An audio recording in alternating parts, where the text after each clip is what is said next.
बिहार की राजनीति में प्रशांत किशोर बड़ी बड़ी बातें करते हैं। मोदी को जिताया, नीतीश को जिताया, ममता को जिताया, केजरीवाल को जिताया, स्टालिन को जिताया। लेकिन सवाल यह है कि जो आदमी सबको चुनाव जिताने का दावा करता है वह खुद चुनाव लड़ने से क्यों भागता है। नमस्कार, मैं निशिकांत और आप देख रहे हैं मघी न्यूज। भाई साहब, बिहार की राजनीति में एक नया सवाल खड़ा हो गया है। क्या प्रशांत किशोर रणनीतिकार हैं या चुनावी मैदान से डरने वाले नेता? क्योंकि जनसुराज बनाते समय प्रशांत किशोर ने बिहार की जनता को बड़े बड़े सपने दिखाए थे, नई राजनीति का दावा किया था, साफ सुथरी राजनीति का दावा किया था, जात पात से ऊपर उठकर राजनीति करने का दावा किया था और यह भी माहौल बनाया था कि अब पीके खुद मैदान में उतरेंगे। कभी चर्चा चली कि तेजस्वी यादव के खिलाफ लड़ेंगे, कभी सम्राट चौधरी को चुनौती देंगे, कभी यह कहा गया कि बड़े नेता को सीधे टक्कर देंगे। लेकिन हुआ क्या? जब चुनाव आया तो प्रशांत किशोर खुद मैदान में नहीं उतरे। अब फिर बांकीपुर विधानसभा उपचुनाव की चर्चा है। फिर खबर चल रही है कि पीके चुनाव लड़ सकते हैं। फिर माहौल बनाया जा रहा है कि इस बार प्रशांत किशोर भाजपा को चुनौती देंगे। लेकिन मेरा सीधा सवाल है कि क्या सच में लड़ेंगे या इस बार भी चर्चा चलेगी, हवा बनेगी, मीडिया में नाम चमकेगा और आखिरी समय में कोई दूसरा उम्मीदवार उतार दिया जाएगा। भाई साहब, प्रशांत किशोर को हारने का डर नहीं है। यह भी डर नहीं है कि उनकी जमानत जब्त हो जाएगी चुनाव में। असली डर कुछ और ही है। डर यह है कि अगर पीके खुद चुनाव लड़कर हार गए तो उनकी पूरी चुनावी रणनीतिकार वाली छवि पर सवाल उठ जाएगा।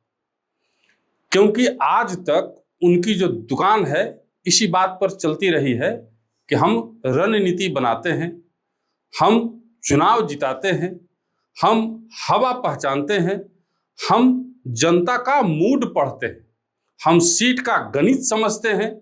लेकिन अगर वही आदमी खुद मैदान में उतरे और हार जाए तो लोग तो पूछेंगे ना कि जो अपना बूथ नहीं बचा पाया वह दूसरे की सरकार कैसे बनाता था। यही असली डर है। 2025 विधानसभा चुनाव को याद कीजिए, जनसुराज की हालत कैसी थी। पार्टी ने पूरे बिहार में बड़ा दावा किया, बड़ा प्रचार किया, बड़ा अभियान चलाया, लेकिन नतीजा क्या निकला? एक भी सीट नहीं, सैकड़ों उम्मीदवार मैदान में, लेकिन जीत शून्य। कई सीटों पर हालत ऐसी रही कि उम्मीदवारों की जमानत तक नहीं बची। यानी जनता ने जनसुराज को सुना जरूर, लेकिन वोट देने के समय भरोसा नहीं किया। और यही बात प्रशांत किशोर के लिए सबसे बड़ा संकट है। क्योंकि राजनीति में भाषण से दुकान चल सकती है, लेकिन पार्टी वोट से चलती है। चुनावी मंच पर दावा किया जा सकता है, लेकिन जनता ईवीएम में सच लिख देती है। अब बांकीपुर की बात हो रही है। बांकीपुर कोई आसान सीट नहीं है। यह पटना की सबसे हाई प्रोफाइल सीट है। यहाँ शहरी वोटर हैं, यहाँ मीडिया की नजर रहती है। यहाँ हार हुई तो बहाना बनाना मुश्किल होगा। इसीलिए पीके के लिए बांकीपुर सिर्फ उपचुनाव नहीं है, यह उनकी राजनीतिक हिम्मत की परीक्षा भी है। अगर वे लड़ते हैं तो जनता पूछेगी कि अब तक क्यों नहीं लड़े।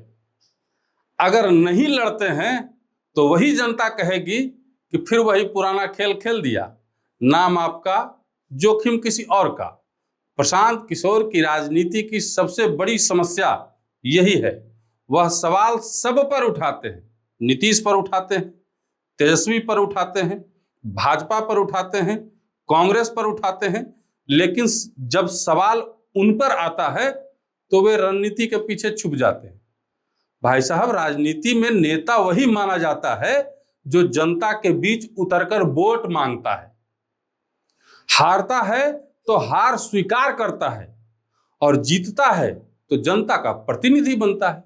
लेकिन पीके की राजनीति अब तक मंच पर भाषण, मीडिया में बयान, सोशल मीडिया पर प्रचार तक ही सिमटी रही। चुनाव से उन्होंने सुरक्षित दूरी बनाए रखा है, एकदम बिल्कुल 10 फीट वाला। अब सवाल यही है कि क्या यह डर है या रणनीति? पीके कहते हैं कि पार्टी को मजबूत करने के लिए वे खुद चुनाव नहीं लड़ सकते। वे कह सकते हैं कि संगठन बनाना जरूरी है। वे कह सकते हैं कि व्यक्ति नहीं विचार लड़ता है। लेकिन जनता तो पूछेगी ना कि जब आपको खुद पर भरोसा नहीं है तो बिहार आप पर भरोसा क्यों करे? क्योंकि बिहार की जनता बहुत तेज है। यहाँ लोग भाषण से प्रभावित हो सकते हैं लेकिन वोट बहुत सोच समझ कर देते हैं। बिहार पूछ रहा है पीके बाबू, आप दूसरों को चुनाव जिताते थे, अब खुद जनता के बीच उतरने में क्या दिक्कत है? अगर आप सच में बदलाव चाहते हैं तो मैदान पर आइए। अगर आप सच में भाजपा को चुनौती देना चाहते हैं तो बांकीपुर में उतरिए।